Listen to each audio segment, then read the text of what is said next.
Merci beaucoup à tous d'être présents. Aujourd'hui, le thème de la conférence, c'est donc la digitalisation, les impacts et le retour sur investissement. Donc, on a la chance d'avoir des intervenants de qualité que je vais présenter rapidement et qui vont surtout se présenter leur entreprise et leur regard sur la digitalisation. Juste avant, je me présente. Donc, pour ma part, Nizar Slimi, je suis directeur associé au sein d'un cabinet de conseil en supply chain et logistique qui s'appelle GCL.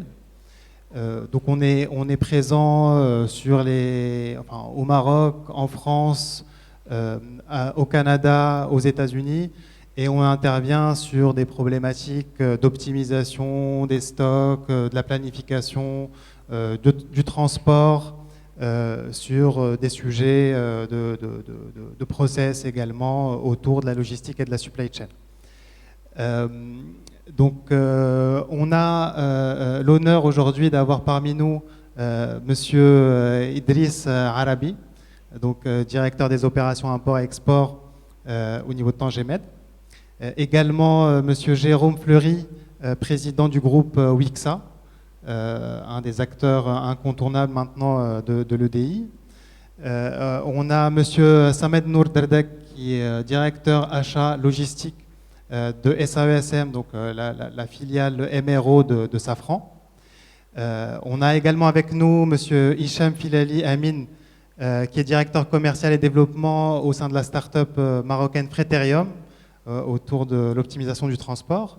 Et on a également avec nous Monsieur Rachid Adlouni, directeur des systèmes d'information de ECCBC. Donc on a la chance aujourd'hui d'avoir du secteur privé, du public, des acteurs qui sont positionnés sur la techno, des startups, des entreprises un peu plus grandes. Donc l'idée, c'est d'avoir un panel finalement diversifié pour avoir une vision un peu 360 sur les enjeux de la digitalisation et surtout leurs impacts sur les opérations et le retour sur investissement, donc l'impact économique. Comme je l'ai dit juste avant, donc chaque intervenant va présenter en quelques minutes, se présenter un peu plus dans le détail et son entreprise. Les projets de digitalisation phares sur lesquels il est intervenu, et puis on aura ensuite un échange croisé pour comprendre finalement quelles sont les conditions de succès, les difficultés et les impacts économiques de la digitalisation dans la supply chain. Donc, encore une fois, j'oublie de remercier l'équipe organisatrice de Logismed, donc messieurs Ali et Amin Brada, ainsi que toute l'équipe au niveau de la régie, au niveau de l'organisation du salon, etc., pour cette opportunité. Et puis, sans plus attendre, je passe la parole à Si Idriss. Merci à tous.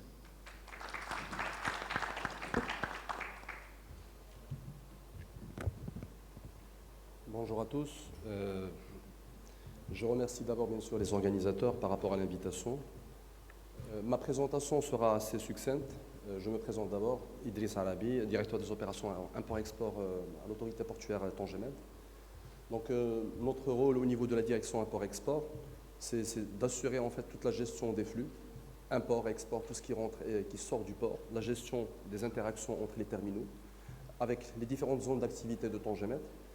Et je fais la transition pour parler un peu du projet Tangemed. Certainement, tous ici, vous connaissez Tangemed comme un complexe portuaire, une infrastructure portuaire et logistique. Mais c'est également un projet intégré qui englobe à la fois des zones d'activité industrielle, des zones d'accélération commerciale et logistique, à travers les différentes zones, à savoir Tanger Free Zone, Tanger Automotive City, MedHub, la zone franche logistique, la récente zone d'activité d'Olfenidak qui vient d'ouvrir, ça c'est aussi géré par Tangemed, et c'est aussi un réseau de connexion avec la voie ferrée, avec l'autoroute qui permet bien sûr cet échange de flux. Alors sans trop s'attarder sur le volet un peu infrastructure, je voudrais un peu axer ma présentation essentiellement sur la partie digitale. Alors le pointeur, la télécommande, je ne sais pas où est-ce qu'il est pour faire défiler les slides.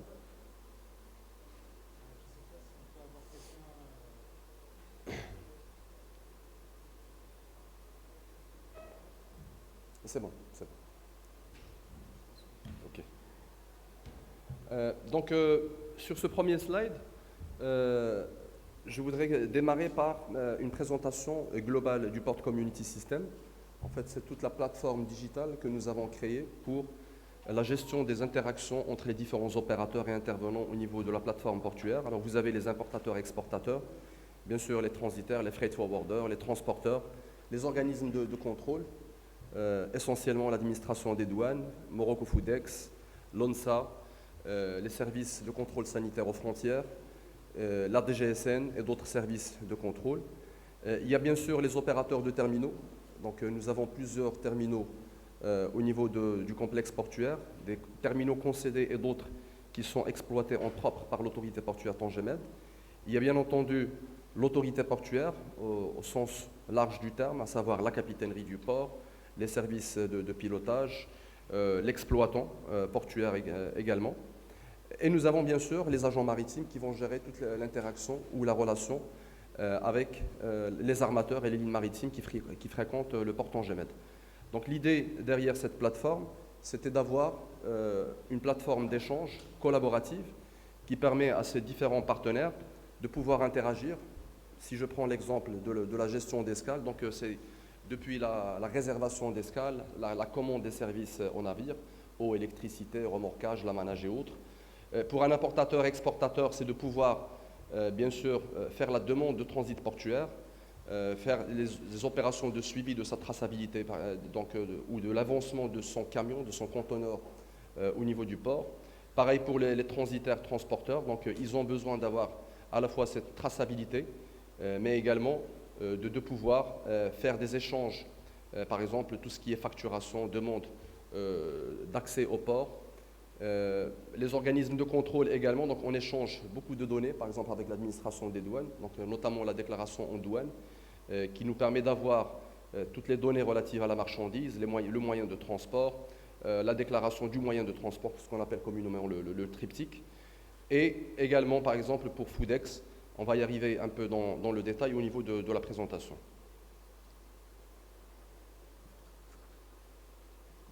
Alors, sur le deuxième slide, on a 5 briques que nous avons établies au niveau de ce Port Community System. Une brique qui concerne les services maritimes, donc c'est tout ce qui est service au navire, interaction avec l'agent maritime, la commande d'escale, les services au navire, que ce soit le service d'escale lui-même, le service par exemple de gestion en just-in-time de l'escale du navire pour les gros porteurs notamment, également le service de l'amanage, remorquage, demande par exemple du service pilotage, eau, électricité, tout ce qui est demandé par le navire, des services relatifs à l'import, à l'export, les services qui sont en interaction avec l'arrière-pays, donc tout ce qui se passe au niveau de l'Interland, et les services financiers. Sur la partie maritime, comme je disais, donc, il y a la gestion d'escale. Depuis le démarrage du port, ça il faut le souligner, en 2007, nous avons démarré avec 0 papier et on a dématérialisé complètement donc, le module de gestion d'escale.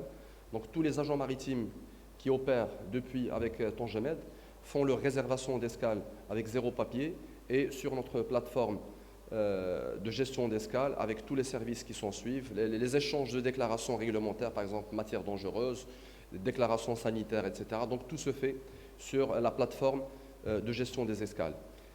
La réservation également ferme pour les navires, ça c'est en fait la gestion en just-in-time des navires. On a développé un module il n'y a pas longtemps qui est relatif à la gestion de l'arrivée du navire en just-in-time depuis par exemple sa sortie du dernier port jusqu'à l'arrivée à Tangemed avec un échange en temps réel des données opérationnelles du navire, par exemple s'il a un retard, s'il y a parfois un retard côté terminal par rapport aux opérations commerciales. Donc, on est capable d'échanger avec le navire, de lui dire de ralentir, d'accélérer, afin qu'une fois, par exemple, les fameux navires de 400 mètres arrivent à Tangemed, puissent arriver à temps et ne pas attendre le service, c'est-à-dire le pilote, il est en train de les attendre, le remorquage, tout est prêt pour pouvoir les accueillir dans les meilleures conditions. La gestion de matières dangereuses aussi, sur ce volet-là, on échange énormément avec les agents maritimes, avec des déclarations qui nous parviennent parfois des transitaires eux-mêmes, et on est obligé bien sûr de gérer cette information et de la dispatcher aux différents services de contrôle, par exemple lorsqu'il s'agit d'une sortie directe d'une classe 1 qui doit être escortée par la gendarmerie, par les autorités locales. Donc toute la communauté est informée de l'arrivée par exemple de cette marchandise qui ne doit pas attendre. Sur la partie export, nous avons dématérialisé depuis l'année dernière tout le passage portuaire à l'export, en commençant par la demande de transit portuaire, donc un camion qui arrive d'Agadir par exemple, puisque c'est la première zone d'export des produits agroalimentaires, peut faire sa déclaration dès le chargement de la marchandise, et une fois il arrive au niveau du port, donc le chauffeur n'a juste besoin que de valider son passage portuaire, et par la suite, bien sûr, on va démarrer toute la partie traçabilité et échange d'informations avec l'opérateur pour qu'il puisse suivre l'avancement de son camion. La dématérialisation aussi de l'agroalimentaire, sur ce volet-là, on a travaillé étroitement avec Morocco Foodex, appelé auparavant EACCE, donc l'établissement autonome chargé du contrôle et de la coordination des exportations. Donc on a développé pour eux toute la plateforme digitale pour la gestion donc, de leurs déclarations, de leurs certificats d'inspection. Et c'est ce qui nous a permis, bien sûr, de les accompagner et de gagner nous-mêmes en temps, et bien sûr les opérateurs derrière, parce que le client nous intéresse, c'est-à-dire le chargeur, pour qu'il puisse gagner également donc, du temps dans son passage portuaire. La déclaration sommaire d'entrée en Europe, ça aussi c'est une plateforme qu'on a développée sur notre Port Community System. Aujourd'hui, tous les camions et conteneurs qui vont en Europe ont besoin de faire une déclaration qu'on appelle ENS avant d'accéder au territoire européen. Donc, on a développé sur notre plateforme la possibilité de générer cette déclaration sur notre portail et d'avoir le code MRN pour pouvoir accéder au territoire européen. Pour la partie import, pareil, donc, on a dématérialisé le passage portuaire. On a également mis en place un système de traçabilité qui repose aujourd'hui sur un tag RFID. Auparavant, on utilisait des codes à barres qui nous permettaient, avec une simple lecture de douchette, de suivre l'avancement du camion ou du conteneur au niveau des différents checkpoints. Mais aujourd'hui, on est en train donc, de coller des tags et on est en train de migrer vers des tags permanents qui vont être collés au châssis d'un camion. Et à chaque passage, ce camion donc, pourra être identifié au niveau du port avec l'installation d'antennes autonomes placées dans les différents points de contrôle pour pouvoir assurer cette traçabilité de manière fiable. La gestion et régulation des flux avec les terminaux, donc tous les conteneurs qui entrent ou qui sortent par Tangemed et qui sont destinés donc, aux terminaux, on échange cette information avec à la fois l'opérateur du terminal, la ligne maritime, afin qu'un transporteur qui va accéder chez le terminal puisse être autorisé avant d'accéder. Comme ça, on est sûr que le camion ne va pas continuer à rôder à l'intérieur du port sans avoir une opération confirmée. Pour ce qui est échange avec l'arrière-pays ou l'Interland, on a développé dans les différentes zones d'activité Tangemed, à savoir Tanger Free Zone, Renault Tangemed, Tanger Automotive City, et également la zone de Fnedak, une plateforme de comptabilité matière qui permet d'assurer donc à la fois et la traçabilité et la comptabilité de tout ce qui rentre et qui sort donc de la zone. C'est premièrement une obligation réglementaire vis-à-vis de l'administration des douanes pour avoir en temps réel donc un inventaire stock de chaque opérateur installé au niveau de la zone, mais également ça nous permet aujourd'hui d'avoir cette traçabilité, d'avoir de la data qui nous permet à chaque fois d'avoir des études, d'avoir des données proactives par rapport au marché, par rapport aux demandes des clients. La bourse de fret, ça aussi c'est un élément qu'on avait développé sur notre Port Community System qui permet bien sûr de mettre en liaison les opérateurs avec les transporteurs, avec les chargeurs pour tout ce qui est demande de fret. Et la traçabilité, comme je viens de l'expliquer tout à l'heure, en utilisant la technologie RFID. Alors, par rapport aux services financiers, là également, on a dématérialisé tout ce qui est paiement. Aujourd'hui, on n'accepte plus les chèques, les virements, sauf par exemple pour des clients qui ont parfois des soucis techniques, mais plus de 96% des opérations financières se font par multicanal ou par paiement en ligne. Donc on a interfacé notre système avec le CIMI, avec les différents établissements bancaires, afin de gérer le paiement à distance. La facturation à distance, donc également sur le Port Community System, on arrive à récupérer les factures clients, à avoir l'état, par exemple, de l'encours, de ce qui a été payé, ce qui n'a pas été payé. Et je pense que les 2 années Covid ont également accéléré davantage ce processus parce qu'il fallait donner réponse aux besoins des clients. En résumé, pour nous, les avantages escomptés derrière cette digitalisation, c'est à la fois de l'efficacité opérationnelle, l'optimisation de la ressource, parce que vu l'augmentation des volumes et la progression des volumes à tangent-mètre, que ce soit sur le conteneur ou bien sur le camion entier, il était inimaginable d'aller vers un recrutement en permanence des ressources, mais il fallait automatiser, autant se faire que peu, les tâches pour pouvoir optimiser la ressource, l'automatisation de certains process, notamment avec les échanges qu'on arrive à gérer avec les différents partenaires et administrations, la réduction du coût bien sûr. Aujourd'hui, les opérateurs peuvent faire toutes leurs déclarations chez eux, c'est-à-dire sans se déplacer au niveau des bureaux de l'autorité portuaire, et forcément donc c'est un gain en temps et en coût. De la fiabilité d'échange, donc toute la plateforme est sécurisée. On a investi énormément sur la sécurisation de la plateforme pour éviter bien sûr tout ce qui est cyberattaque et autres vulnérabilités système. Un gain de temps, un meilleur support client, donc il y a aujourd'hui un helpdesk H24 7 jours sur 7 qui est mis à la disposition des clients bien sûr pour le suivi de leurs réclamations, de leurs besoins en formation et accompagner bien sûr ces opérateurs, plus bien sûr le renforcement de la compétitivité. Voilà, c'était tout par rapport donc, à la partie digitale. Et merci de votre attention. Merci beaucoup, Sidris. Donc, comme vous l'avez vu, des projets très intéressants et qui couvrent quasiment toutes les facettes de la digitalisation. On va continuer le tour de table avec Jérôme Fleury. Merci. Vous pouvez applaudir.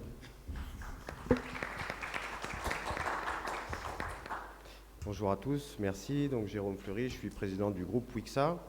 Wixa est historiquement une société marocaine que nous avons créée il y a une vingtaine d'années, que nous avons internationalisée depuis environ 5 ans. Nous sommes présents aujourd'hui sur les 4 continents, au travers de 9 pays et de 160 collaborateurs. Nous sommes spécialisés dans la digitalisation des flux B2B, dans la mise en place aussi des solutions de gestion pour la supply chain, et dans la facturation électronique aujourd'hui, qui est un sujet de plus en plus important en Europe essentiellement. Donc on intervient sur différentes parties, à la fois sur les parties conseil intégration, mais aussi sur des parties opérations sur des solutions de cloud, que ce soit privé ou public. Et nous avons aussi une partie édition de logiciels, où nous avons une solution iPaaS, Integration Platform as a Service. Je vais vous parler d'un cas concret, d'un exemple concret de digitalisation des flux que nous avons mis en place sur de nombreuses années. C'est toute la digitalisation de la chaîne d'approvisionnement des enseignes Kingfisher en Europe. Kingfisher en Europe, ce sont des enseignes de bricolage, comme Castorama, Brico Dépôt et B&Q. Et on a digitalisé toute la chaîne d'appro, que ce soit des commandes BL ou factures, sur 10 000 fournisseurs, qui représentent environ 100 millions de flux de transactions annuelles. Et alors on le digitalise via des solutions dites classiques qu'on appelle d'échange de données informatisées, donc on fait communiquer entre eux directement les systèmes, mais aussi sur des solutions de portail, où on va mettre à disposition de certains fournisseurs qui ont moins de flux ou pas suffisamment de flux pour mettre en place des systèmes plus automatiques. Mais aujourd'hui, depuis maintenant 18 mois, c'est un projet assez intéressant, on va beaucoup plus loin que ça. C'est-à-dire que jusqu'à maintenant, effectivement, on faisait transiter une commande, un BL, une facture qui s'intégrait dans les systèmes de Kingfisher et qui allait ensuite être ou traitée s'il n'y avait pas de problème et en cas de problème, qui demandait un traitement manuel. Aujourd'hui, il y a des solutions beaucoup plus complexes, cette solution iPaaS entre autres. On va aller, par exemple, stocker l'ensemble des lignes de commande dans nos systèmes, hein, sur nos infrastructures. Et toutes les livraisons ou multi-livraisons, hein, tous les BL, on va aller contrôler avant que ce soit intégré dans le système de Kingfisher pour pouvoir anticiper les problèmes et répondre aux fournisseurs de façon automatique en lui disant attention, ça n'est pas conforme à la commande ou tu es en surplus par exemple de livraison. Même chose au niveau des factures. On va, avant que ce soit intégré dans le système, avant le contrôle d'erreurs qui va déclencher des opérations manuelles derrière et du retard sur les paiements ou sur les livraisons, on va aller contrôler ça et renvoyer automatiquement toutes les alertes en demandant au fournisseur de corriger sa facture en amont, d'accord, avant que ce soit intégré chez le client. Et ensuite de ça, une fois que la facture est conforme, on va la stocker dans des coffres-forts numériques qui sont aussi sur nos infras pour 10 ans. Plus toute la partie, ce qu'on appelle maintenant B2G, Business to Gouvernement, un peu partout dans le monde.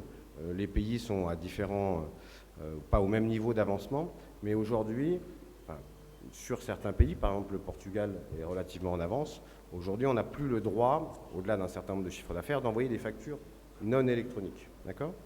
Et au même moment que ces factures électroniques sont envoyées, on doit envoyer certaines informations au gouvernement, essentiellement des informations en ce qui concerne la TVA, pour permettre d'anticiper et d'auto-liquider la TVA et plus de faire de déclarations manuelles comme c'était le cas jusqu'à maintenant. Voilà, un petit peu un exemple.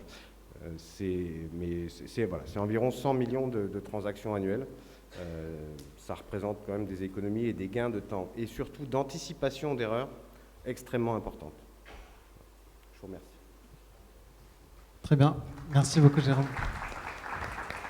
Un très beau projet également, on aura l'occasion de rentrer peut-être un peu plus dans le détail tout à l'heure. Je passe la parole à Monsieur Samed Derdek de SAESM, Safran. Merci.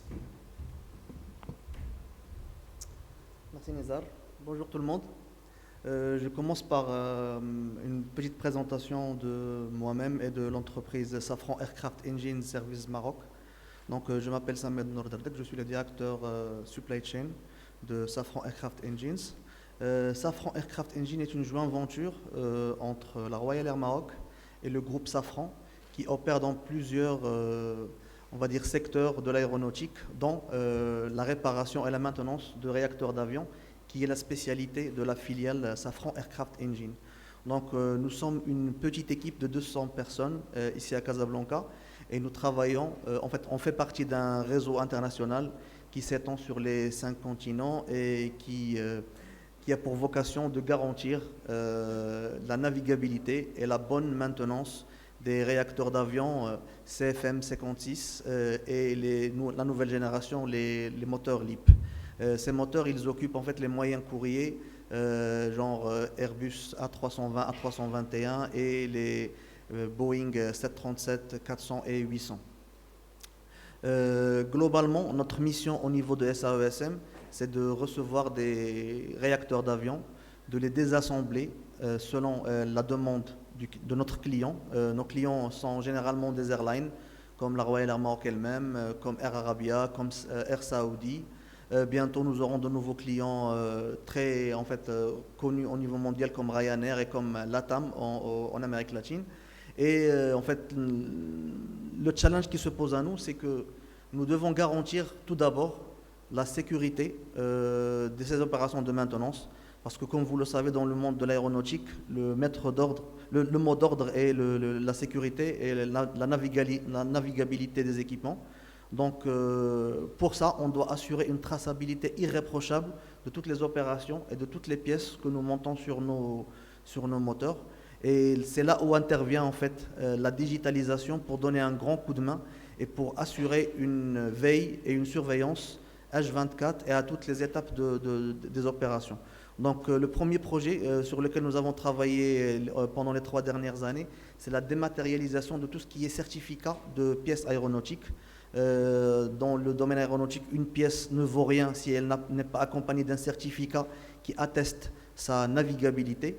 Et c'était quelque chose de compliqué de faire transiter les pièces tout au long des étapes du process avec des papiers où figurent les informations de navigabilité. Donc notre premier challenge était déjà de dématérialiser ces certificats afin de pouvoir y accéder à tout moment et d'assurer que ces certificats sont facilement trouvables quand on en a besoin et qu'on peut les mettre à la disposition des autorités quand elles en ont besoin pour vérifier et pour attester ou auditer notre process. La deuxième partie en fait sur laquelle la digitalisation joue un rôle central dans notre process est le maintien du savoir. Comme vous savez, le domaine aéronautique a été touché de plein fouet par le phénomène Covid-19 et on a vu notre activité s'amoindrir de plus de 50 à 60%, ça dépend de l'année. Et aujourd'hui, on est en train de redémarrer, mais on est en train de redémarrer de façon prudente. Le savoir-faire humain dans ce métier est quelque chose de central parce que on forme notre personnel d'une manière très très rigoureuse et on doit s'assurer à n'importe quel moment que cette formation est, on va dire, efficace et qu'elle est déclinée sur le terrain. Et le fait de digitaliser au maximum notre process nous permet d'être moins dépendants, on va dire, d'un savoir-faire développé par des personnes et plus dans un savoir-faire développé à l'intérieur d'un système et qui garantit un même niveau de qualité, un même niveau de traçabilité, que ce soit ici au Maroc de la même manière que dans un autre shop, dans un autre pays. Donc sur ce volet-là, le maintien des savoirs est quelque chose de très important. Et pour finir, la somme de tout ça fait que toutes les informations logistiques sont accessibles à n'importe quel moment sur un système d'information central parce qu'on n'utilise pas de papier et qu'on a en fait un ERP qui supporte toutes nos opérations. Donc la finalité de la digitalisation, c'est d'avoir un pilotage en temps réel de notre performance parce qu'in fine, la sécurité c'est important, oui, mais pour nos clients, c'est la sécurité en premier et puis il y a l'aspect coût qui vient derrière. Et pour s'assurer que les coûts sont maîtrisés et qu'on est vraiment au taquet par rapport aux besoins de nos clients, on doit avoir un œil en temps réel sur ce qui se passe dans nos opérations. Et donc la digitalisation vient pour répondre aussi à ce besoin qui est d'avoir un système de pilotage proactif et qui permet d'avoir une réelle maîtrise sur les opérations. Voilà, c'est tout ce que j'avais à vous dire. Merci beaucoup. Merci Samed. Je passe la parole à Si Hicham de Frétérium. Merci.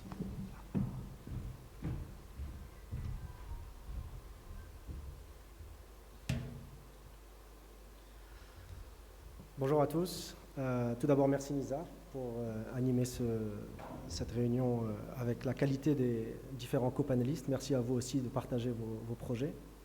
Et évidemment, merci beaucoup à Logismed pour réunir tous les acteurs de la logistique ici au Maroc dans cet bel hôtel. Alors, je vais vous raconter très rapidement l'histoire de Frétérium. On est une jeune entreprise qui a 4 ans d'existence, une start-up marocaine. Personnellement, je m'appelle Hicham Fileli Amin, je suis le directeur commercial et développement de Frétérium.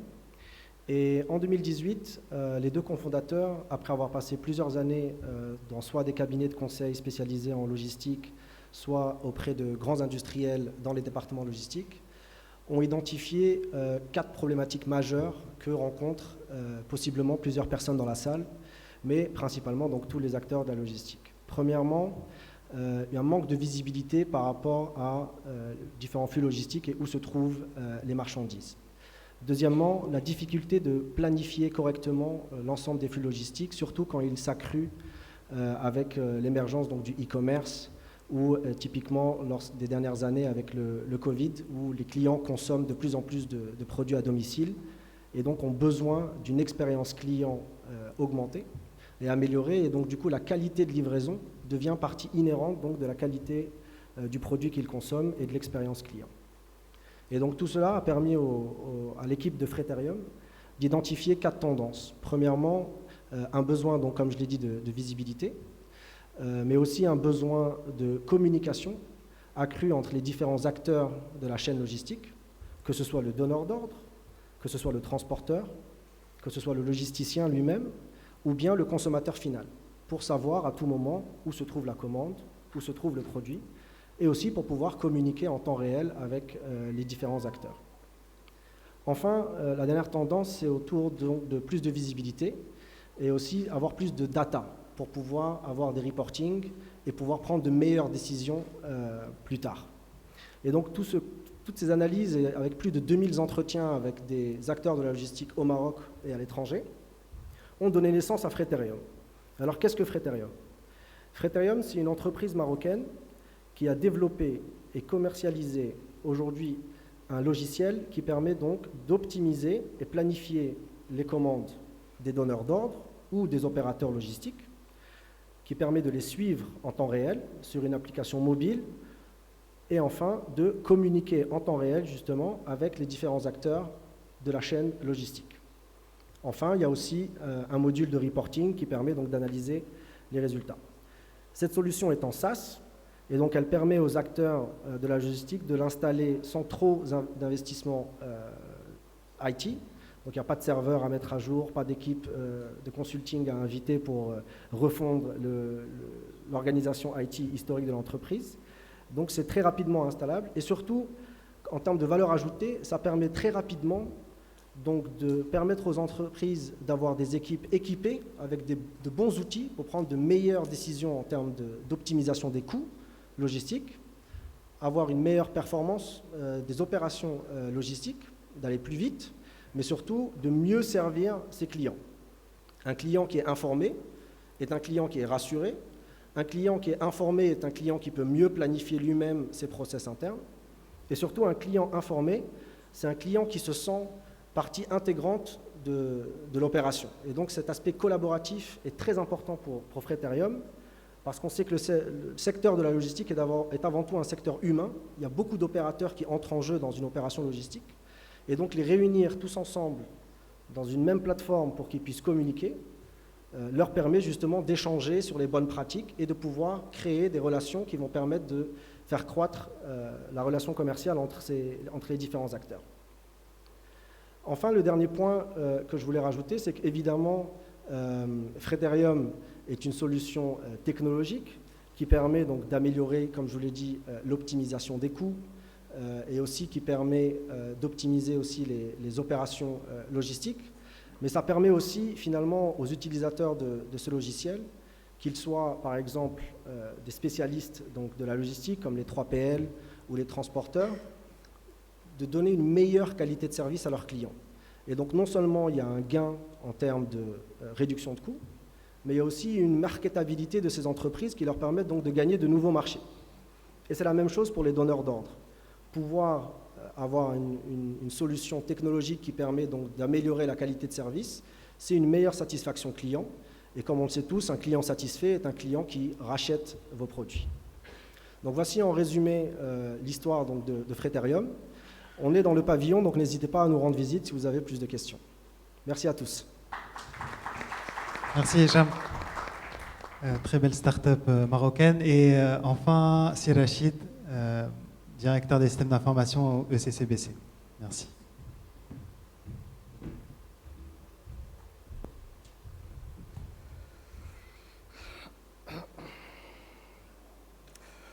Bonjour à tous. Alors, je voulais tout d'abord remercier Sir Ali Brada pour l'organisation de ce bel événement. Je suis honoré d'être là. Merci de m'avoir invité. Merci à Sinizar. Merci aux différents intervenants. Alors, je m'appelle Rachid Adlouni. Je suis directeur des systèmes d'information ECCBC Maroc. Alors ECCBC Maroc, c'est une société, c'est Equatorial Coca-Cola Bottling Company. C'est une société qui fait de l'embouteillage des produits Coca-Cola.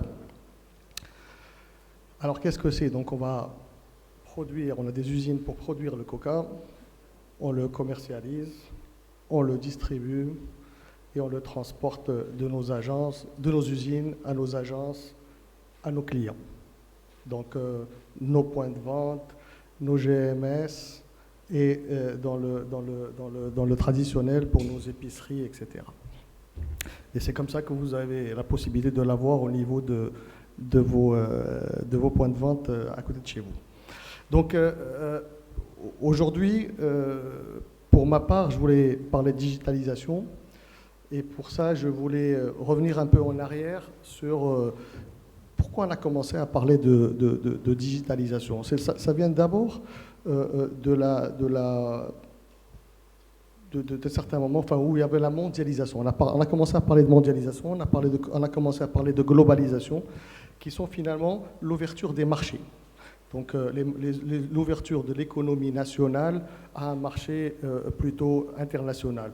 Le simple exemple qu'on peut comprendre assez rapidement, c'est les compagnies aériennes. On a été face à des compagnies aériennes étrangères qui pouvaient venir et donc s'implanter au Maroc notamment et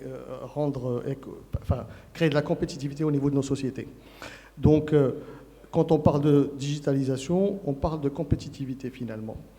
Et pour cela, donc, le coût du transport, dans notre cas, pour la partie logistique, a toujours été pour les entreprises un point plus que regardé comme un point d'optimisation continue. Grosso modo, il fallait regarder comment on pouvait réduire le coût de la logistique pour être plus compétitif. Et là, je ne parle pas d'optimisation que ce soit au niveau du prix ou au niveau des ressources. Ça, c'est quelque chose qu'on avait fait bien avant, mais là, on parle d'optimisation profonde. Donc, je parle de changer la façon dont nous avons l'habitude de travailler. C'est revoir nos processus, les moderniser, être efficient, atteindre un niveau de productivité et d'agilité qui nous mène finalement à l'excellence opérationnelle et donc à de la résilience. Tout cela ne peut fonctionner qu'au final si nous avons de la data. Oui. Alors la data, comment? Il faut la produire. Produire assez de data pour pouvoir piloter notre activité. Mais comment? De mon point de vue, c'est à travers l'automatisation ou la digitalisation. Je commencerai par partager avec vous un petit... comment dirais-je, un petit comparatif que j'ai eu suite à e-leadership meeting. Alors je le dis bien, e-leadership meeting. Pour moi, c'est le premier que je fais. Donc c'est un leadership meeting où finalement tout est virtuel. Alors c'est un meeting virtuel, c'est des coffees, aller prendre un café de manière virtuelle et prendre rendez-vous virtuellement avec quelqu'un. C'est faire un salon virtuel, faire des visites virtuelles de stands, etc., etc. Alors ça fait un peu étrange, je dirais. C'est vrai que je vous l'accorde, mais c'est le monde d'aujourd'hui au final. C'est comme ça qu'est le monde et c'est comme ça qu'il sera demain. Donc on peut le trouver étrange, oui, mais bon, malheureusement, malheureusement ou heureusement, c'est le monde d'aujourd'hui. Donc, bref, pendant ce e-leadership meeting, on a eu un speech d'un spécialiste de la digitalisation, qui est un Américain qui vient, je crois, du Texas et qui s'appelle John Sané. Alors, qui explique très simplement la différence entre l'automatisation et la digitalisation par un comparatif entre compliqué et complexe. Grosso modo, donc il parle de processus compliqué, est un processus répétitif au final, qui peut demander une charge de travail, une efficience et une rigueur sans faille, mais qu'on peut automatiser à travers des processus bien clairs. Et donc, par exemple, moi je me pose toujours la question de comment on fait pour avoir, au final, suite à nos voyages, quand on prend l'avion, je suis toujours étonné de voir comment on peut récupérer nos valises sans aucun problème. Pourtant, on passe par un premier aéroport, un deuxième, etc. Les processus sont clairs et donc automatiquement, avec une rigueur et une efficience, on arrive à les avoir et Dieu merci. De l'autre côté, on a ce qu'on appelle la complexité. Et là, je dirais que c'est des choses il y a des points qui sont... c'est complètement différent. On a des choses qui ne sont pas définies, avec plusieurs composants. Et là, on va parler d'algorithmes, on va parler de calculateurs, on va parler d'innovation technologique ou de technologies distributives, utilisant des solutions de type IoT, etc., etc. Ça, c'est plus complexe, ou de l'IA. Et donc là, c'est difficilement gérable. Et donc c'est ça, pour moi, la digitalisation en soi. Alors c'est un peu plus poussé la partie automatisation avec des solutions technologiques et disruptives. Donc au final, cette digitalisation va nous permettre, à travers cette technologie disruptive, d'optimiser nos coûts, mais en même temps de créer ou de réinventer un nouveau business model. Donc, du coup, permettre de créer de la croissance. Pourquoi? Parce que quand on va digitaliser, on va faire de l'e-commerce, on va faire une marketplace, on va faire de l'IA qui va nous donner un résultat qui va nous permettre de mettre en place certaines actions. On va faire du B2B, il y a beaucoup de choses.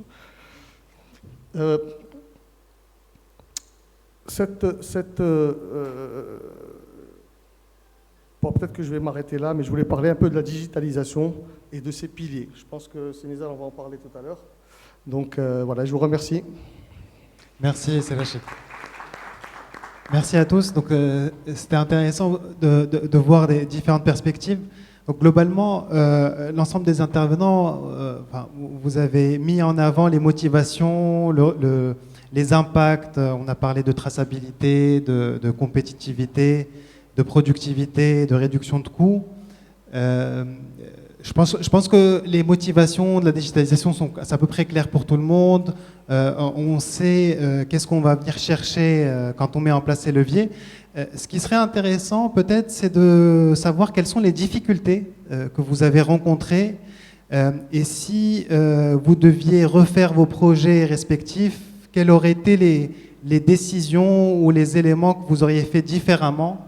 Est-ce que c'est des difficultés techniques, des difficultés humaines? Enfin voilà, c'est un peu d'avoir les coulisses finalement du discours un peu idéal qu'on trouve un peu partout sur la digitalisation. Et ce serait intéressant d'avoir vos points de vue là-dessus. Donc je ne sais pas qui veut prendre la parole justement sur les difficultés et les défis rencontrés.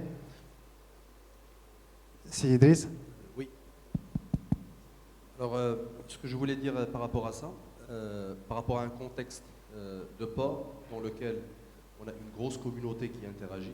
On le dit toujours, nous, en interne, un port, c'est une petite ville dans laquelle on a des partenaires privés, des stakeholders, des opérateurs de terminaux, des investisseurs qui sont présents.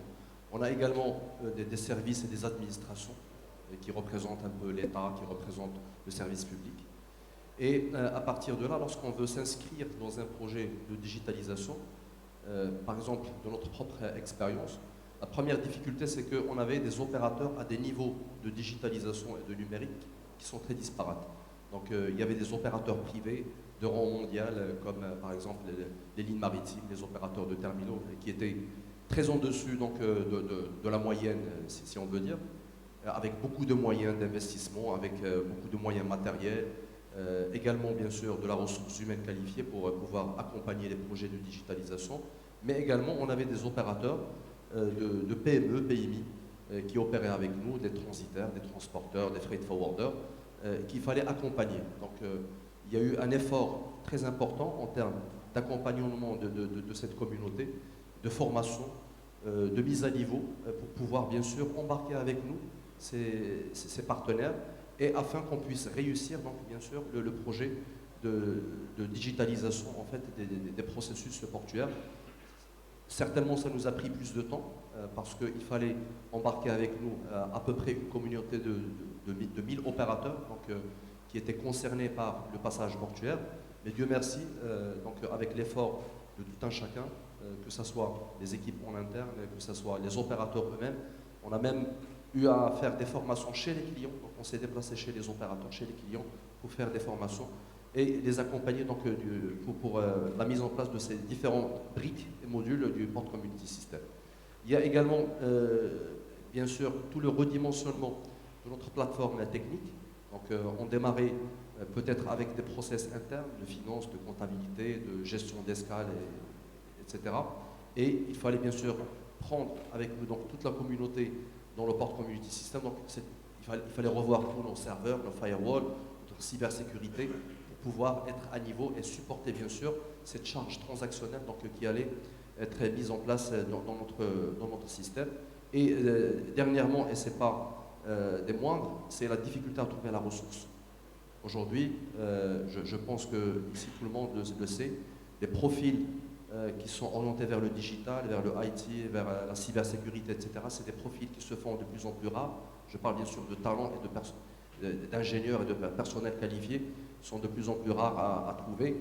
Et parfois, on retrouve des établissements ou bien des startups qui s'arrachent donc ces profils, et parfois même avec une émigration à l'étranger. Donc la ressource humaine devient vraiment un challenge de plus en plus. Très bien. Je vais rebondir là-dessus en regardant si Hicham. Donc, est-ce qu'aujourd'hui, en tant que start-up, vous arrivez plus facilement à recruter des talents justement qui ont une certaine compétence dans le digital, ou est-ce que c'est aussi difficile pour vous finalement d'avoir les bonnes personnes sur lesquelles on va construire finalement la digitalisation? Alors, vous m'entendez bien? Ouais. Alors, c'est une très bonne question parce que ce qu'on a remarqué ces dernières années dans le secteur de la logistique, c'est que c'est devenu un secteur clé finalement de la chaîne de valeur. Et en plus de ça, l'aspect digitalisation rend ce secteur très attractif, que ce soit pour les jeunes diplômés ou pour les personnes qui cherchent à changer de carrière. Ce qu'on a remarqué par exemple dans mes entreprises précédentes avant de rejoindre Freterium, c'est qu'il y avait souvent un exode des on va dire métiers back-office, donc production, supply chain, que ce soit logistique, ou bien des secteurs, on va dire des métiers plus techniques, donc les métiers IT, vers les métiers un peu plus commerciaux et marketing.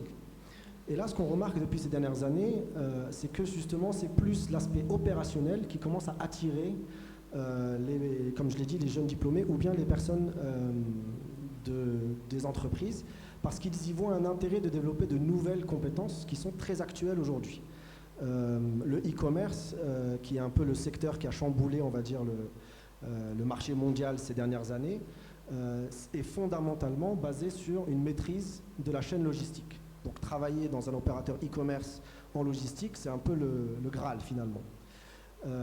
Mais aussi, il y a beaucoup d'investissements qui ont été faits dans les secteurs logistiques parce que, on va dire, la préservation des ressources naturelles, la réduction des coûts de transport et de l'impact, on va dire, du transport sur l'environnement, ça aussi, ça rend les métiers logistiques encore plus intéressants pour les employés des entreprises ou pour les jeunes diplômés. Donc nous, en tant que Freterium, évidemment, lorsqu'on cherche à recruter, le fait d'être une start-up innovante 100% marocaine, mais en plus de ça, dans un secteur d'activité qui a une employabilité supérieure, nous permet de recruter plus facilement que possiblement il y a quelques années si on avait été lancé il y a 10 ans ou 15 ans, par exemple. Très bien. Je ne sais pas si quelqu'un veut réagir justement sur la partie RH, formation. Moi, je vous rejoins en fait dans parmi les problématiques les plus déterminantes dans la réussite d'une démarche de digitalisation, c'est la conduite de changement. Et dans la conduite de changement, il faut bien expliquer à tous les stakeholders ce que va rapporter cette digitalisation. Ça passe forcément par une formation des personnes qui vont travailler sur ça.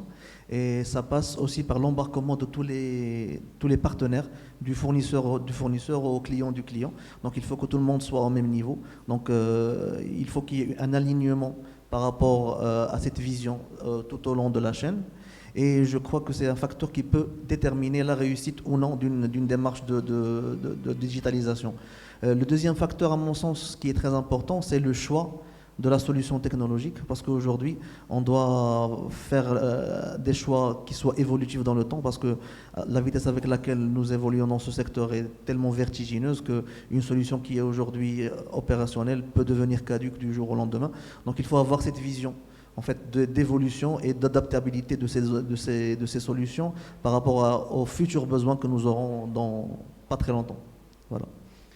Justement, Jérôme, sur ça, en tant que fournisseur de technologie, comment vous assurez en fait, le fait d'être toujours à la pointe en termes de propositions technologiques pour vos clients? Comment vous développez cet aspect-là pour être pertinent sur la digitalisation? Oui, alors effectivement,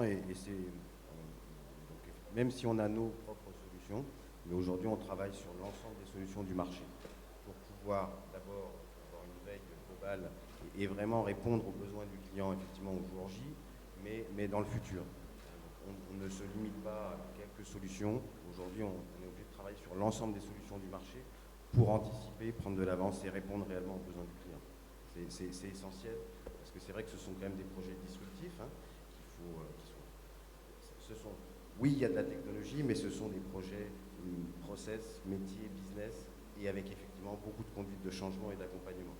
Et donc, il faut impérativement que les choix technologiques puissent supporter l'évolution des business process et l'évolution de l'entreprise dans les mois.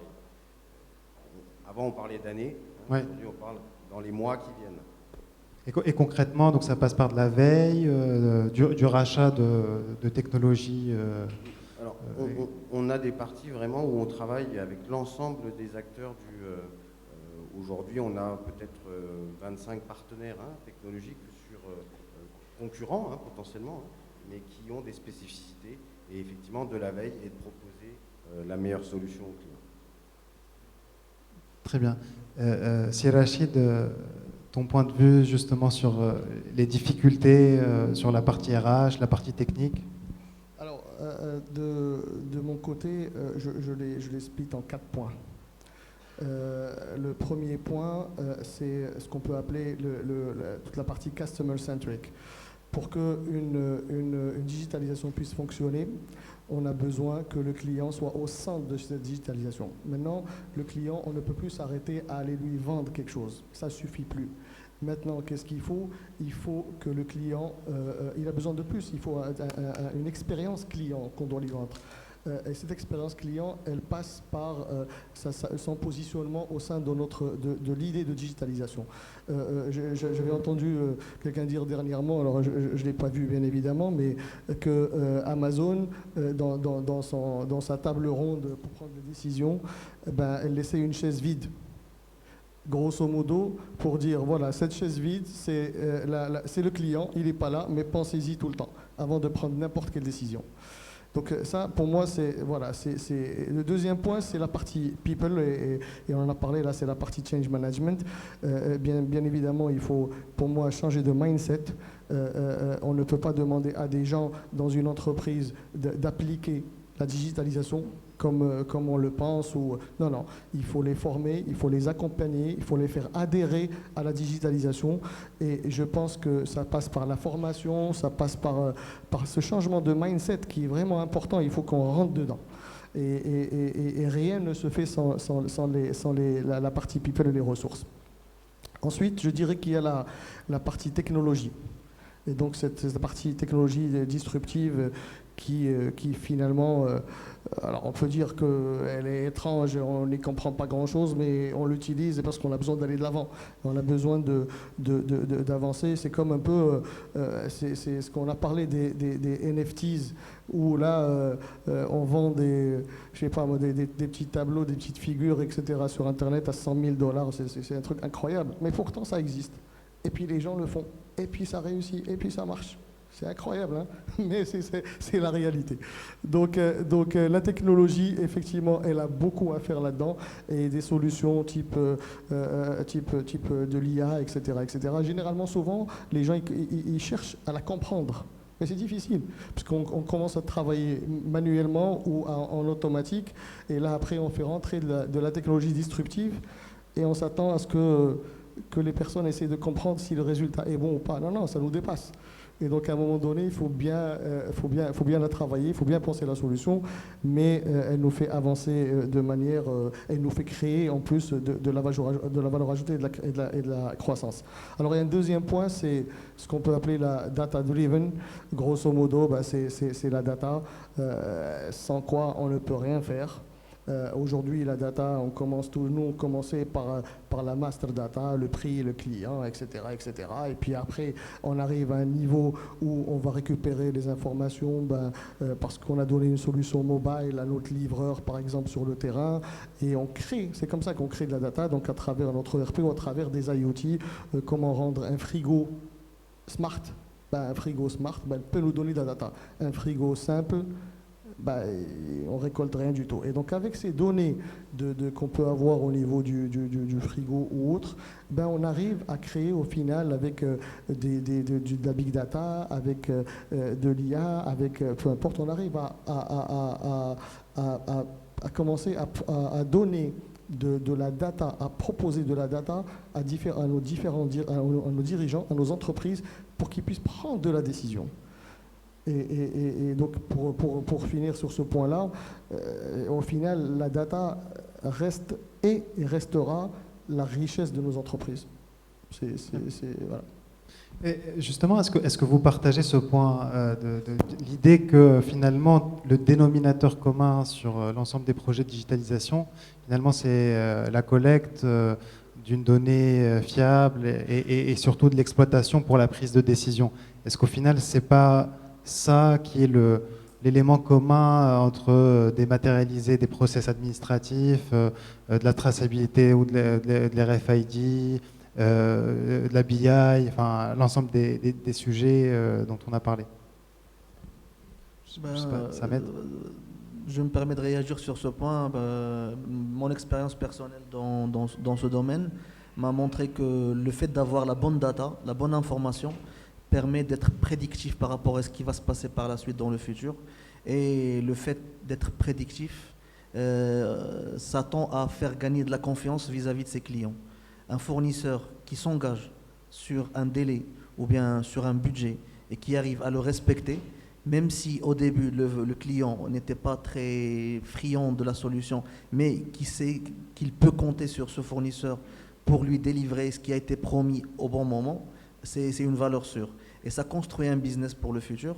Et ça ne peut pas se faire sans une data fiable qui doit être la plus juste possible pour faire on va dire des prévisions qui soient les moins fausses possibles. Voilà. Très bien. Hicham, Alors, je voulais juste rajouter un point par rapport à la donnée, parce que c'est un point qui est très intéressant, parce que justement les entreprises qui cherchent à se digitaliser sont généralement les entreprises qui disposent de leurs données en interne.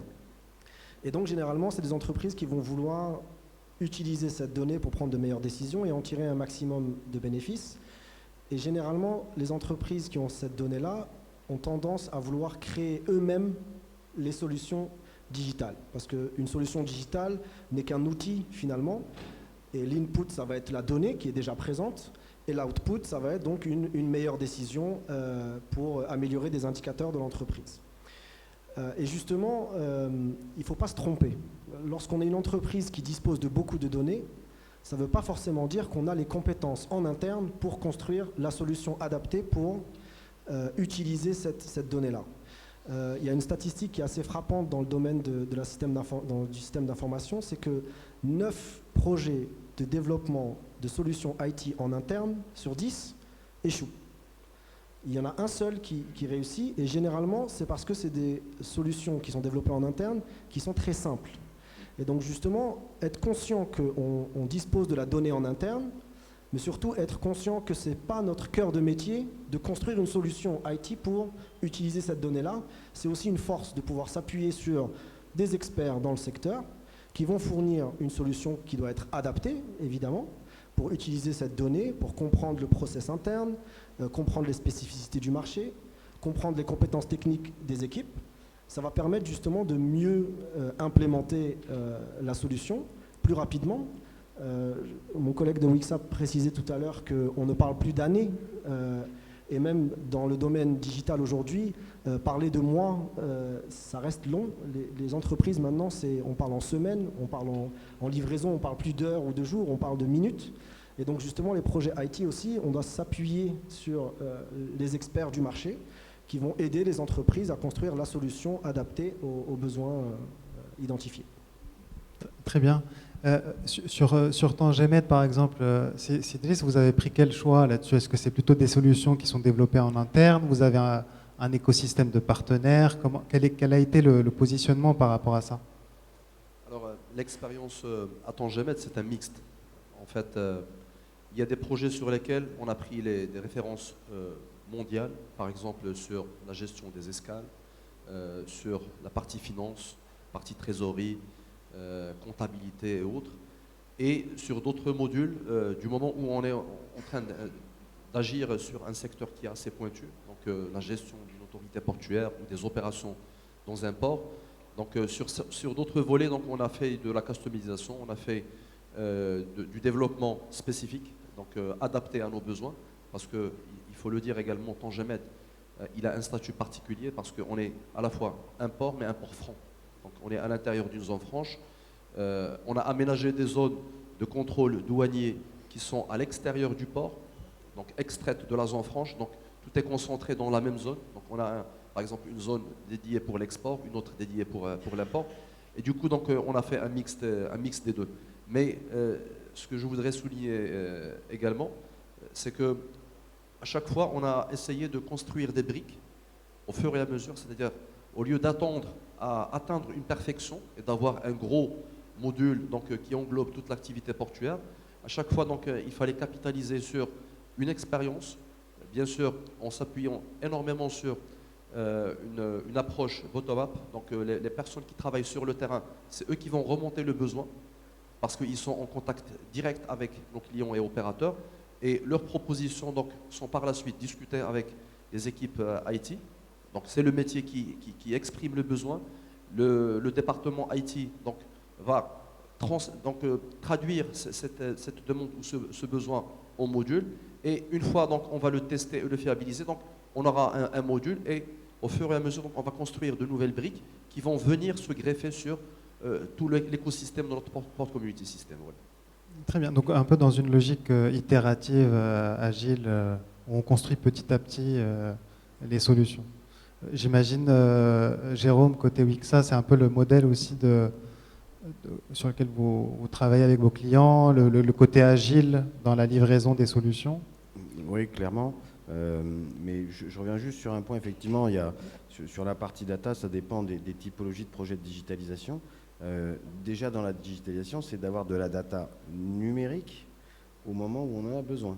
Et on a beaucoup de data qui sont encore en papier, hein, dans tout un tas de secteurs. Et justement, d'abord on peut perdre cette data, et surtout on ne l'a pas au bon moment. Et donc, avant de consolider ensuite de la data pour faire du prédictif ou quoi, c'est déjà d'avoir de la data numérique au moment où on en a besoin. Et c'est l'enjeu essentiel sur beaucoup de projets aujourd'hui de digitalisation pour ensuite déclencher un certain nombre de processus digitaux, hein, mais que cette data soit présente au bon moment.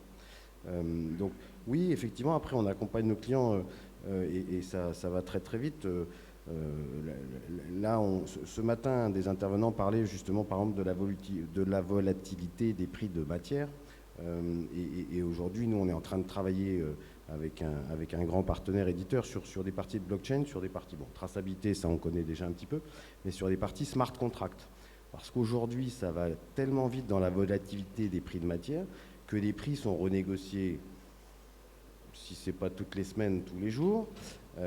Et donc, on est obligé d'avancer, forcé par un certain nombre de contextes, de mettre en place des solutions fiables, digitales évidemment, et fiables par une blockchain avec une autorité de confiance neutre pour renégocier ces prix et ces contrats finalement quasiment au quotidien. Hein, voilà. Donc, par exemple, on a un projet sur lequel on est en train d'avancer avec un grand client français sur tout un secteur là-dessus. Très bien. Alors, une dernière question, ou une question, on va dire, assez centrale finalement, et c'est un peu le thème aussi de la conférence, par rapport à l'aspect économique et finalement au retour sur investissement. Quels sont en fait les critères économiques que vous vous êtes fixés dans les différents projets de digitalisation? Est-ce que ça a été facile de les mesurer ou pas? Est-ce que c'était des indicateurs de décision forts dans les investissements et l'évolution des différents projets? Quelle a été votre démarche par rapport à ça? Donc sur le calcul, l'impact économique de la digitalisation. Ça m'aide? Je me permets de commencer à répondre. Donc, dans le secteur aéronautique et notamment dans la réparation de moteurs d'avion, c'était plutôt une nécessité qu'un choix, parce que d'un côté, le côté traçabilité de la chose faisait que c'est quelque chose qui était inévitable. Et la deuxième chose, l'impact est facilement mesurable à travers les temps d'immobilisation des moteurs. Donc quand on travaille avec un process totalement digitalisé, on passe moins de temps à chercher et du coup on peut répondre plus vite et c'est mesurable en jours. Donc quand un moteur est immobilisé 80 jours, au lieu de 90, ça fait 10 jours de gagné et c'est facilement mesurable en termes de coût de location d'un moteur d'avion. Donc c'est quelque chose qui est assez facile à mesurer dans mon cas. Donc c'était au cœur de la digitalisation pour le cas de Safran. Je ne sais pas qui veut réagir, Cédric. Oui, je voudrais juste rejoindre l'avis de notre collègue de Safran. Effectivement, il est très difficile, je pense, de disséquer un peu la partie financière par rapport à l'impact de la digitalisation, parce que effectivement, pour nous-mêmes, c'était une nécessité donc de passer au digital, parce que au niveau d'un port, on ne vend pas de produits, mais plutôt un service qui est le passage portuaire. Et le passage portuaire ne peut se mesurer que par le temps. Et nous estimons que la digitalisation, elle nous a permis de gagner énormément sur les délais d'interaction avec les opérateurs, des temps par exemple dans le traitement comptable, financier, l'analyse de la data. On parlait tout à l'heure du data management. Effectivement, dans un port, on gère énormément de data, que ce soit des données externes qui proviennent des différentes administrations, par exemple l'administration des douanes, les gens de Foodex, l'ONSA, les opérateurs de terminaux et les lignes maritimes et j'en passe. Et donc pour structurer toute cette data, donc, il fallait bien sûr disposer d'un outil qui permet de numériser cette data et de la rendre fiable et par la suite de l'exploiter par l'intermédiaire de BI, par l'intermédiaire de systèmes d'analyse de données, car ça nous permet par la suite de comprendre le marché, de comprendre le comportement des clients, quels sont les secteurs niches sur lesquels on doit investir, comment adapter notre politique commerciale. Et donc notre approche, à mon sens, devrait être plutôt une approche alternative sur laquelle il faut se poser la question, quel est le risque de ne pas investir dans le digital? C'est-à-dire, si je n'investis pas, certainement, je vais perdre des parts de marché, je vais être dépassé dans le secteur d'activité, je vais perdre peut-être des clients ou des opérateurs, ou bien je vais passer à côté de plusieurs choses. Voilà. C'est plutôt ce que je perds et pas tant ce que je vais gagner, en fait, à faire le... Okay. Je rejoins effectivement. Aujourd'hui, on n'a même plus le temps de faire un calcul de ROI pour lancer ces projets. Non, mais c'est fréquent et ça va tellement vite que si on ne le fait pas, on est complètement dépassé. Et donc, stratégiquement, aujourd'hui, on n'a pas le choix. Il faut, c'est une obligation pour ne pas se retrouver complètement à la traîne, entre guillemets, et voire ne plus être compétitif du tout et plus opérationnel. Il y a certains projets de digitalisation qui sont assez simples à mesurer. Je prends par exemple sur de la facture électronique. Le traitement d'une facture papier en Europe, c'est environ 10 € la facture. Une facture électronique, c'est environ 0,5 cents. Ensuite, sur des projets plus globaux de digitalisation, c'est effectivement beaucoup plus complexe, mais surtout, on pourra peut-être calculer un ROI a posteriori, mais aujourd'hui, on n'a même pas le temps de le faire, il faut avancer. Hicham, peut-être là-dessus. Alors, il y a un point qui a été mentionné qui est très intéressant ici, c'est l'immédiateté de ce ROI et qui rappelle l'immédiateté de nous consommateurs, on veut tout de suite. Et pareil, comme étant acteur économique, lorsqu'on prend une décision sur un projet de digitalisation, on veut le ROI tout de suite. Donc en étant fournisseur de solutions logicielles, ça nous facilite finalement le discours avec nos clients. Et par exemple, pas plus tard que la semaine dernière, on a un client qui nous racontait sa tentative d'installer un TMS qui a pris entre 6 à 8 mois d'installation technique, qui a été suivi par 2 mois de formation, tout ça pour accoucher sur malheureusement une solution qui n'était pas forcément adaptée à on va dire le changement de l'entreprise qui a eu lieu entre ces 8 mois-là. Donc à la différence d'une solution comme Freterium qui propose un TMS qui s'implémente en 2 semaines et qui justement permet aux utilisateurs de monter en compétence parce que c'est une plateforme très intuitive, très simple à utiliser, de manière assez naturelle. Si on compare avec les TMS qui existent sur le marché, un manuel d'utilisation dispose de entre 100 et 200 pages. Freterium, c'est 4 pages et un appel téléphonique avec un Customer Manager et vous êtes complètement autonome. Et donc du coup, pour rejoindre le point de Jérôme, c'est que justement, le ROI, on ne peut pas se permettre de ne pas le calculer et surtout, on le veut tout de suite. Ensuite, d'un point de vue logistique, pour revenir évidemment au sujet d'aujourd'hui, les solutions de TMS permettent d'optimiser les coûts de transport et aujourd'hui on sait que le coût du gasoil a augmenté et donc typiquement l'installation d'un TMS ça ne devrait pas dépasser entre 1 à 2% d'un budget de transport d'une entreprise, que ce soit un donneur d'ordre ou un expert de la logistique. Et nous, par exemple, au bout d'1 an d'utilisation, on remarque que nos clients réduisent leur facture de gasoil ou leur coût de transport de plus de 40%. Donc là, on a un ROI qui est très élevé.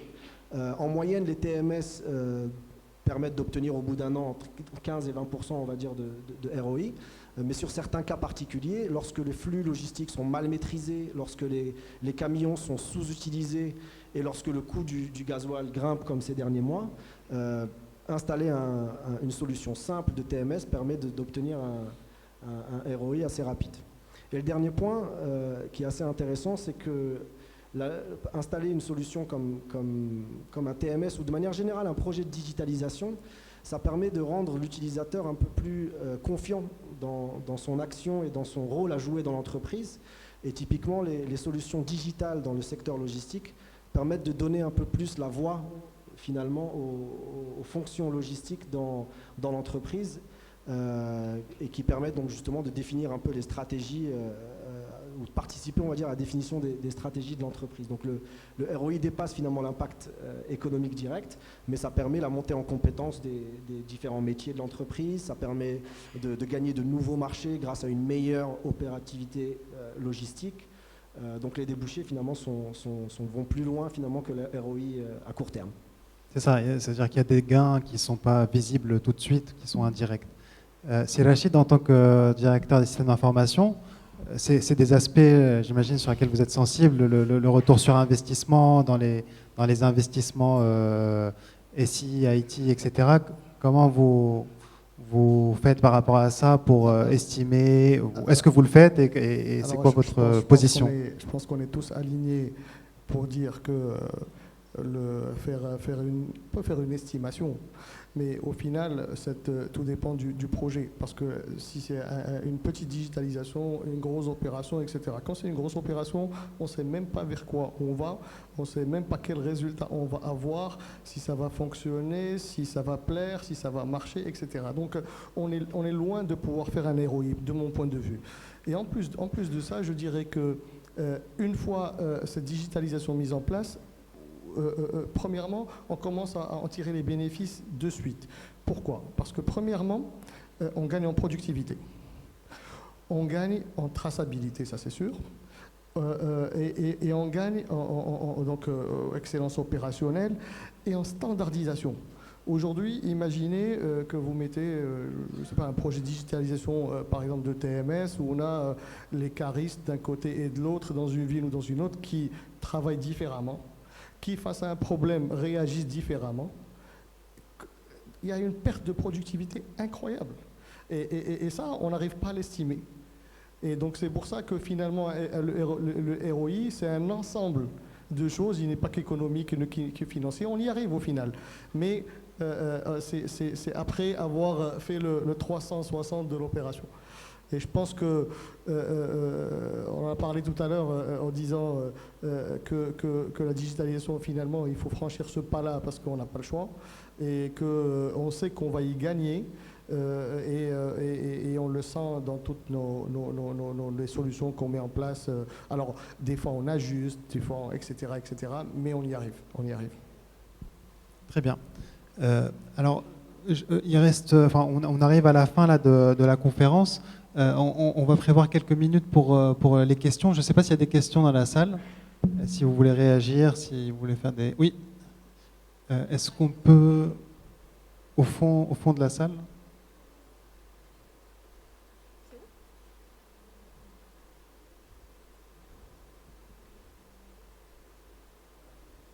Les personnes qui posent des questions, s'il vous plaît, vous présentez en un mot, juste.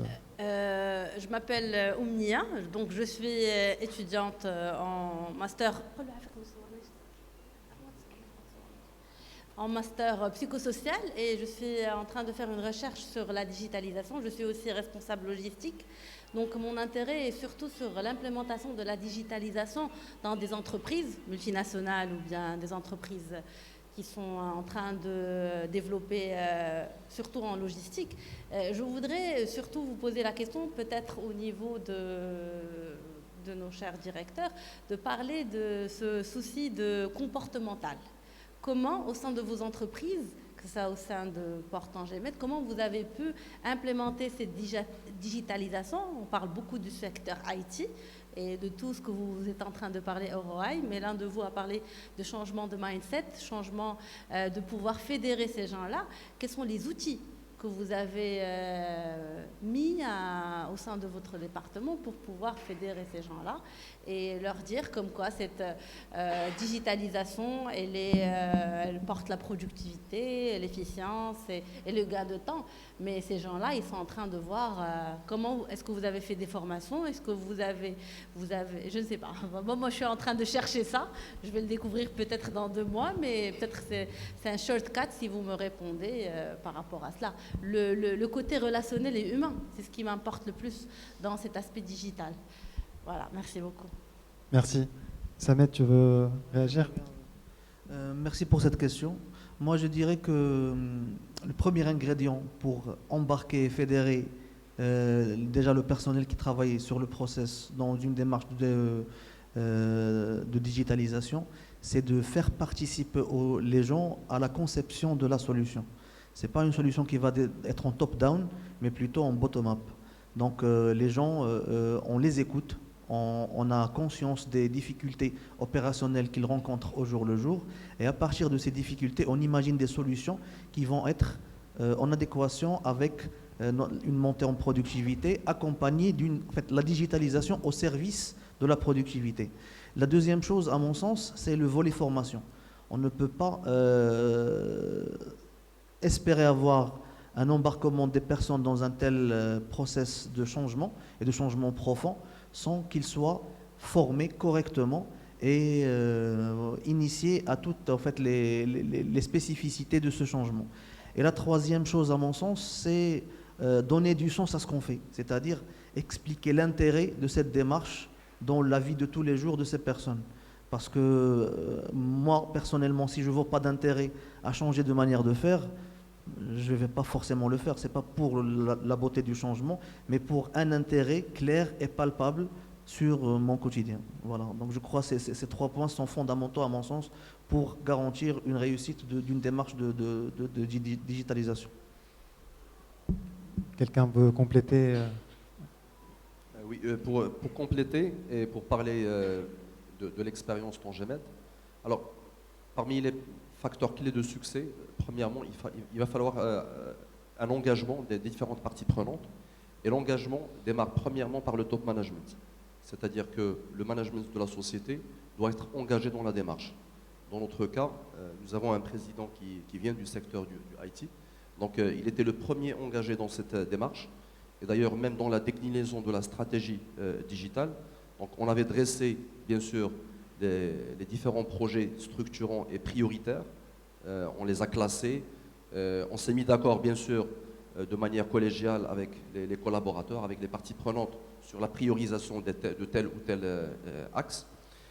Deuxièmement, il va falloir avoir des équipes engagées et qui ont la culture du digital. Je ne parle pas seulement de l'équipe DSI, c'est-à-dire de l'équipe IT, mais également de l'équipe métier. Parce qu'un DSI, en fin de compte, c'est une structure support qui va répondre aux besoins du métier par rapport à un besoin identifié. Donc, si les personnes métiers n'ont pas cette culture du digital, ne sont pas impliquées dans la digitalisation de la société, donc forcément le projet ne va pas réussir parce que ça ne dépend pas seulement des équipes techniques qui vont faire le codage et qui vont faire le développement informatique. Également, il va falloir avoir une démarche client, et ça on l'a dit tout à l'heure, c'est-à-dire que toute la démarche de la digitalisation doit être axée sur le besoin client. Si le client n'est pas satisfait dans sa dans ses besoins, dans l'ergonomie, par exemple, de la solution qu'on va mettre à sa disposition, ça ne risque pas de marcher. Il faut démarrer avec des quick wins, c'est-à-dire à chaque fois, lorsqu'on a une piste d'amélioration, on peut la tester, on peut la mettre en place, et à chaque fois, donc, on va étoffer et enrichir notre système, ou bien tout l'écosystème du digital. Et en fin de compte, on l'a dit ça aussi, c'est l'écoute active des collaborateurs, c'est-à-dire que les personnes qui travaillent sur le terrain, qui sont en frontal avec les clients, on doit les écouter activement, on doit remonter toutes les difficultés rencontrées par les opérateurs pour qu'on puisse améliorer au fur et à mesure notre système. Merci. Merci. On va prendre... Pardon. Juste rajouter, merci pour la question, rajouter juste un petit point. En fait, c'est un peu dans le terrain. Il y a bien évidemment la formation, le changement de mindset, etc., etc. Mais il y a aussi faire adhérer ses collaborateurs pour aller dans le projet. Mais il y a aussi qu'est-ce qu'ils gagnent. Il faut qu'on leur explique, grosso modo, qu'est-ce qu'ils gagnent à adhérer. Nous, on ne va pas faire un projet de digitalisation juste pour le faire, on va y gagner aussi quelque chose. Donc il faut voir quelle est la transformation, comment eux, ils vont sentir ce changement-là au niveau du terrain.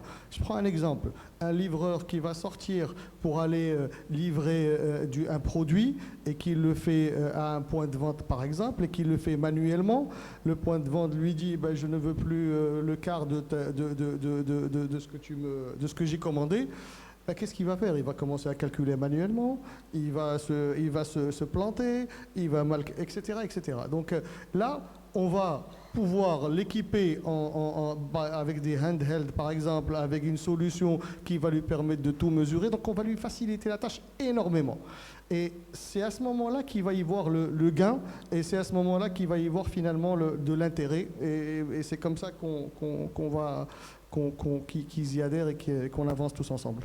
Mais bien sûr, il y a la formation, etc., etc., et l'accompagnement. Et je pense aussi que c'est quelque chose qui... parce que finalement, le mot temps est très important. Et il faut savoir donner le temps au temps pour accompagner les gens et les faire monter en capabilities, en compétences sur les nouvelles technos. Merci. Merci, Rachid. Une autre question peut-être? Oui.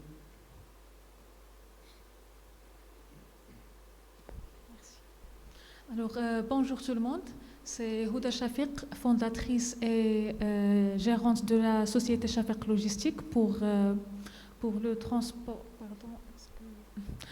transport international, la messagerie et le déménagement. Donc, ma question, ou bien plutôt c'est un point de réflexion.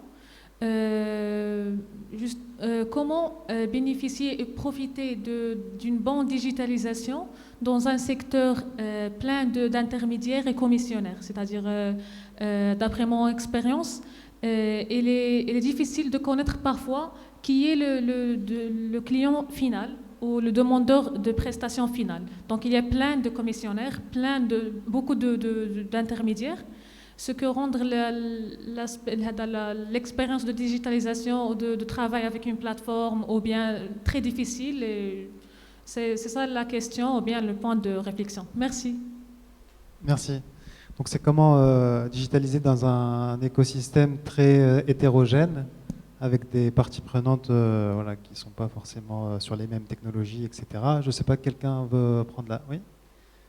Merci Ouda, c'est une très bonne question, surtout parce qu'au Maroc, d'après les statistiques, en moyenne, un transporteur routier national, donc sur du flux domestique, a moins de 5 camions.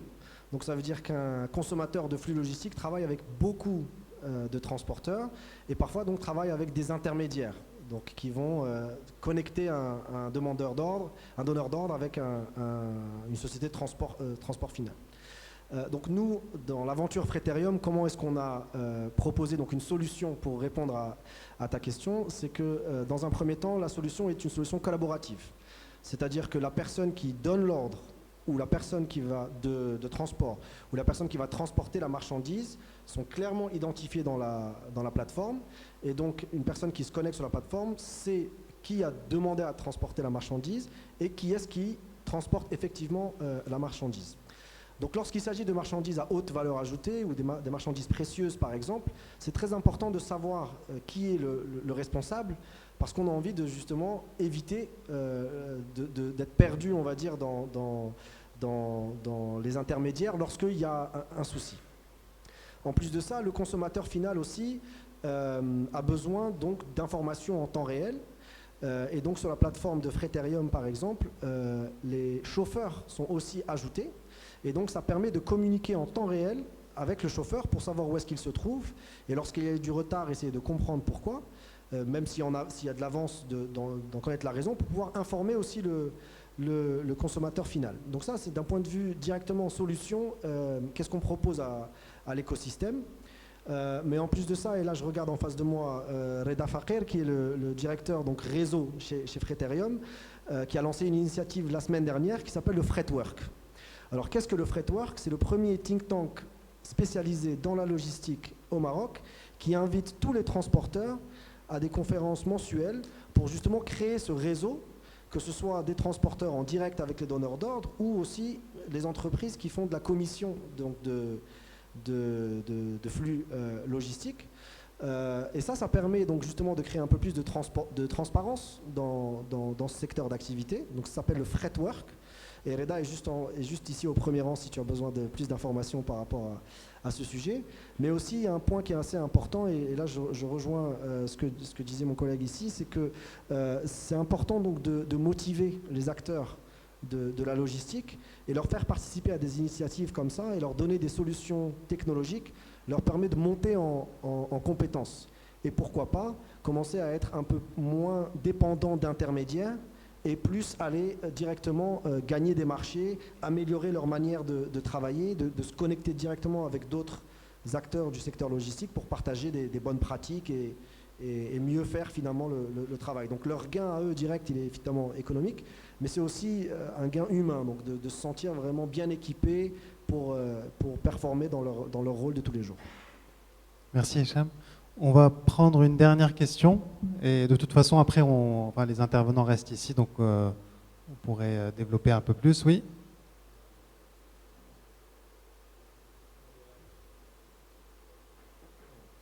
Bonjour à tous, je suis Oussama Farjali, responsable transport chez Temet Transport. Ma question, c'est quel est le degré d'intégration des solutions IT dans la process logistique des structures et surtout sur la partie particulière, parce qu'aujourd'hui la majorité des solutions proposées, c'est qu'ils couvrent normalement une partie standard qui va jusqu'à 70% et reste une 30% que normalement c'est une partie particulière du process de chaque entreprise. Alors normalement, comment les proposeurs ou les intégrateurs, les éditeurs de la solution, quelles sont les solutions proposées pour normalement qu'une structure exploite à 90% une solution IT. Merci. Merci. Donc sur le ratio entre standardisation, customisation, et est-ce que finalement on doit pousser à la standardisation des outils, ou est-ce qu'il faut conserver une part de spécifique dans chaque société? Je ne sais pas qui veut prendre le point. Je ne sais pas, peut-être Jérôme. On va essayer. Ça a l'air inspiré.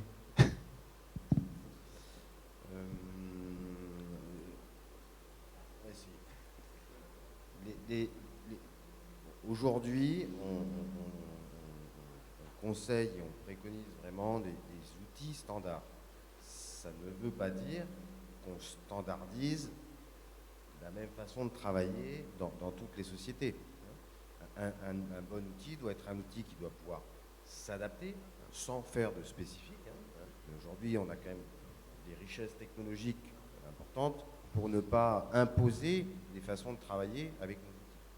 Donc, des outils standards, oui. Standardiser tous de la même façon la façon de travailler, non. L'outil doit s'adapter malgré tout et doit être capable de supporter un certain nombre de choses. Ça n'empêche, on reste toujours sur des règles quand même de 80-20. Il y a des choses qu'il va falloir peut-être transformer quand même, mais globalement, non. L'outil doit supporter les process de l'entreprise. Je ne sais pas si ça répond à la question. Oui, je pense. Très bien, merci à tous d'être venus. Merci encore à l'organisation du Logismed, à Sir Ali. Et puis, de toute façon, on reste ici si jamais vous avez d'autres questions. Ce sera un plaisir d'y répondre. Merci encore.